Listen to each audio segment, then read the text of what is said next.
नमस्कार, आप देख रहे हैं एबी स्टार न्यूज और मैं हूं आपके साथ अब्दुल समद।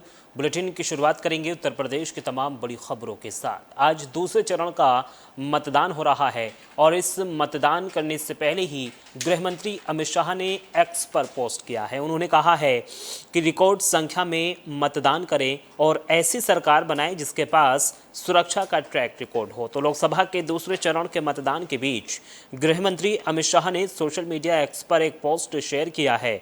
पोस्ट में अमित शाह ने लिखा है कि आज लोकसभा चुनाव के दूसरे चरण का मतदान है। आज मध्य प्रदेश, बिहार, छत्तीसगढ़, यूपी में मतदान है। जम्मू में लोकसभा चुनाव के दूसरे चरण का मतदान है। मैं इन प्रदेशों के सभी मतदाताओं से आग्रह करता हूं कि एक ऐसी सरकार के लिए ऐतिहासिक मतदान करें जिसके पास संस्कृति, सुरक्षा, सुशासन का ट्रैक रिकॉर्ड भी हो, जिसके पास सभी वर्गों के कल्याण का ट्रैक रिकॉर्ड भी हो, विकसित आत्मनिर्भर भारत के निर्माण का विजन भी हो। तो गृह मंत्री अमित शाह ने ये एक्स पर पोस्ट किया है और दूसरे चरण के मतदान के बीच अमित शाह ने ये अपील की है मतदाताओं से कि एक ऐसी सरकार बनाएं जिसके पास सुरक्षा का ट्रैक रिकॉर्ड हो।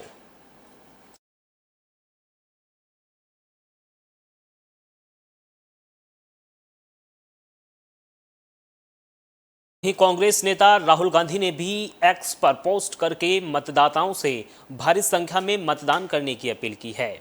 दूसरे चरण में मतदान के बीच राहुल गांधी का ये एक्स पर पोस्ट हुआ है। उन्होंने कहा है कि संविधान का सिपाही बनकर लोकतंत्र की रक्षा के लिए वोट करें। तो लोकसभा के दूसरे चरण के मतदान के बीच कांग्रेस नेता राहुल गांधी ने सोशल मीडिया एक्स पर एक पोस्ट लिखा है जिसमें राहुल गांधी ने लिखा है कि ऐतिहासिक चुनाव का आज दूसरा चरण है। देश की तकदीर का फैसला हो रहा है। आपका वोट तय करेगा कि अगली सरकार किसकी है, चंद अरबपतियों की होगी या फिर 140 करोड़ हिंदुस्तानियों की। संविधान का सिपाही बनकर लोकतंत्र की रक्षा करे। तो कांग्रेस नेता राहुल गांधी ने एक्स पर पोस्ट किया है और मतदाताओं से भारी संख्या में मतदान की अपील की है। संविधान का सिपाही बनकर लोकतंत्र की रक्षा के लिए वोट करें, ऐसा कांग्रेस नेता राहुल गांधी ने कहा है।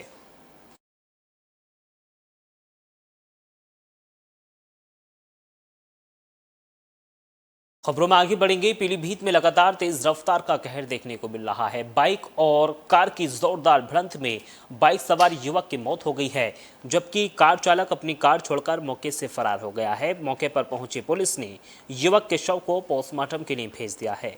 तो पीलीभीत में फिर तेज रफ्तार का कहर देखने को मिला। यहाँ तेज रफ्तार कार ने बाइक सवार को रौंद डाला, जिससे उसकी मौके पर ही दर्दनाक मौत हो गई। युवक बाजार से घरेलू सामान की खरीदारी कर लौट रहा था, तभी ये बड़ा हादसा हुआ। घटना के बाद चालक कार छोड़कर मौके से फरार हो गया। सूचना पर पहुंची पुलिस ने शव को पोस्टमार्टम के लिए भेज दिया है और आरोपी चालक की तलाश में जुट गई है। हादसा बिसलपुर शाहजहानपुर रोड के पास हुआ है। मृतक का नाम सत्येंद्र कुमार बताया जा रहा है, जो कि बिसलपुर कोतवाली क्षेत्र का रहने वाला है। घटना के बाद से परिवार का रो रो कर बुरा हाल है। पुलिस कार को कब्जे में लेकर आगे की कार्यवाही में जुट गई है। जी बाइक से जा रहे थे घर पे। अच्छा। उधर से गाड़ी आ रही थी का 4 पहिया जी। और काफ़ी स्पीड में गाड़ी थी, हाँ। तो उल्टी साइड में टक्कर मारी उसने। अकेले थे? अकेले थे। क्या नाम है इनका? इनका नाम है सत्येंद्र कुमार। अच्छा। जी बाइक से जा रहे थे घर पे।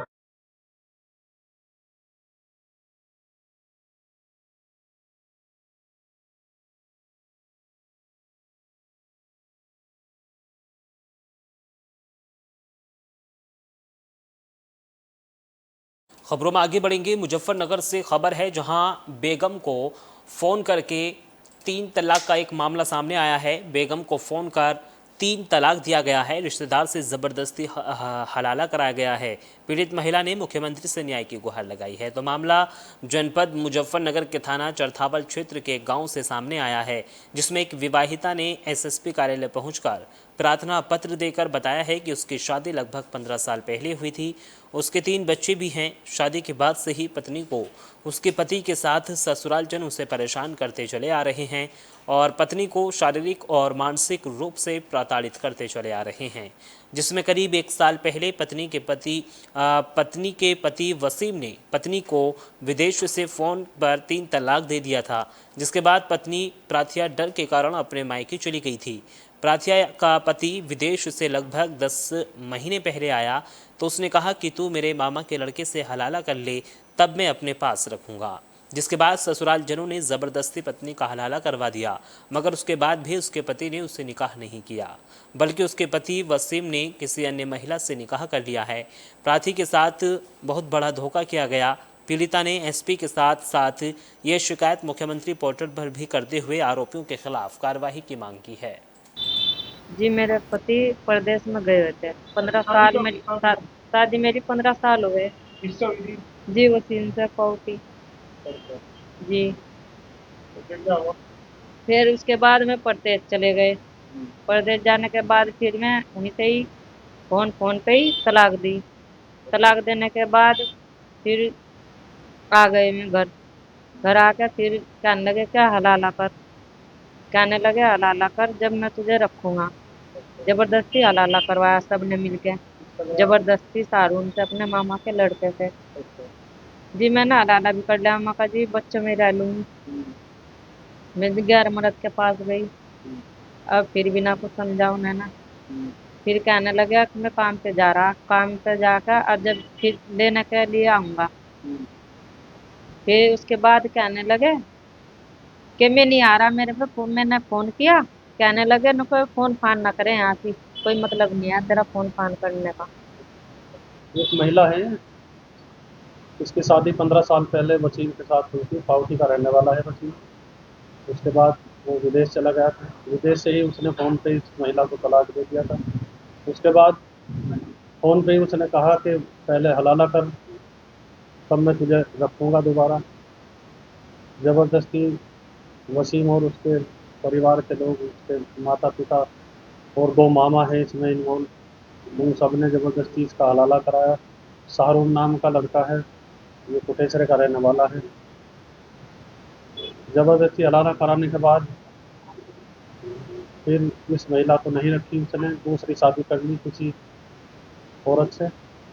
ये महिला बहुत ज़्यादा परेशान है, 3 बच्चे हैं इसके। अब ये अपनी बहन के यहाँ रह रही है कोटेसरा में।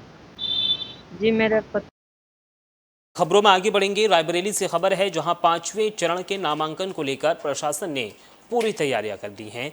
जगह जगह पर सुरक्षा व्यवस्थाओं के भी पुख्ता इंतजाम किए गए हैं।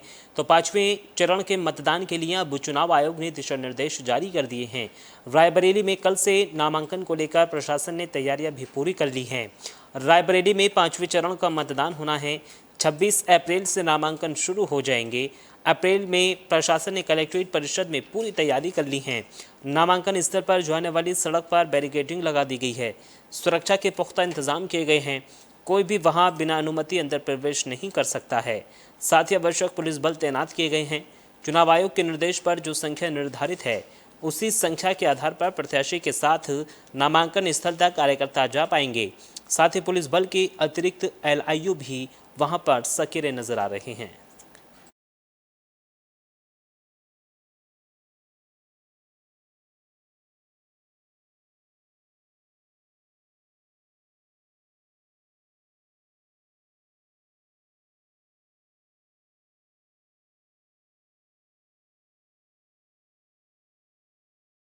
खबरों में आगे बढ़ेंगे। मैनपुरी से खबर है, जहां सपा नेता डिंपल यादव ने मतदाताओं से मतदान करने की अपील की है।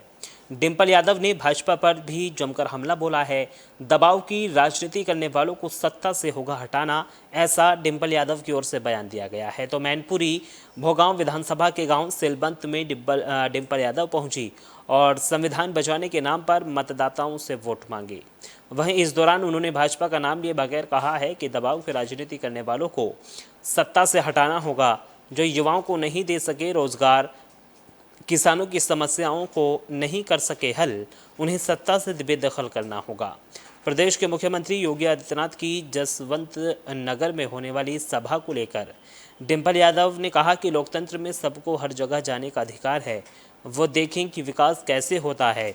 अगर इच्छा शक्ति और ईमानदारी से कार्य करना है तो बड़ी संभावनाओं वाले उत्तर प्रदेश को विकसित प्रदेश बनाया जा सकता है। वहीं उन्होंने कहा है कि भाजपा ने जो कहा वो बिल्कुल नहीं किया है, इसलिए ये चुनाव लोकतंत्र संविधान बचाने का चुनाव है और इस चुनाव में सबको मिलकर भाजपा को हटाने के लिए मतदान करना होगा।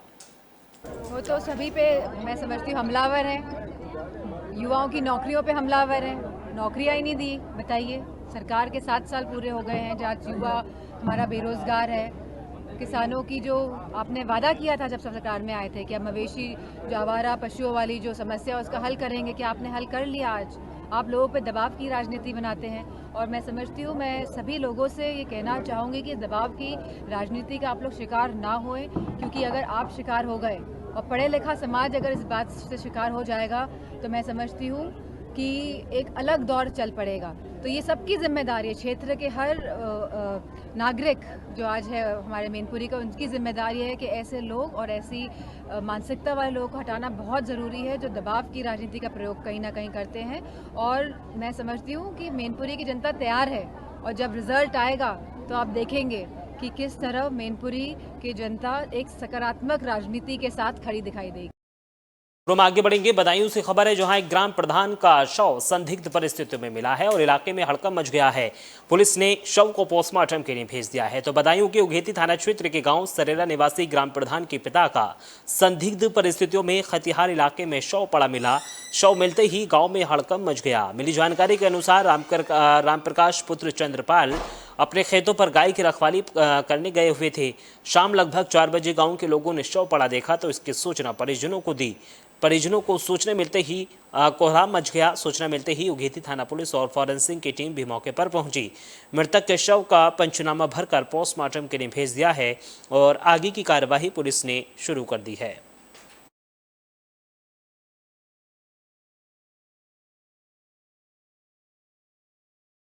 हम आगे बढ़ेंगे। जालौन से खबर है, जहां एक ट्रक में भीषण आग लग गई है और ट्रक चालक ने बामुश्किल अपनी जान बचाई है। ट्रक से कूदकर और दमकल विभाग की टीम ने इस आग पर काबू पाया है। तो जालौन बुंदेलखंड एक्सप्रेसवे के खंबा नंबर 174 पर बांधा की ओर से आ रहा गिट्टी लगा डंपर अचानक जलने से लगा। जानकारी पर एक्सप्रेस डे पर हड़कंप मच गया। सूचना पर पहुंची दमकल विभाग की टीम ने कड़ी मशक्कत के बाद इस आग पर काबू पाया। फिलहाल चालक ने कूदकर अपनी जान बचा ली है। चालक ने बताया है कि वो बंधा से गिट्टी लेकर इटावा जा रहा था, तभी टायरों में अचानक से भीषण आग लग गई और पूरे डंपर में आग लग गई। इसी वजह से यह हादसा हुआ है।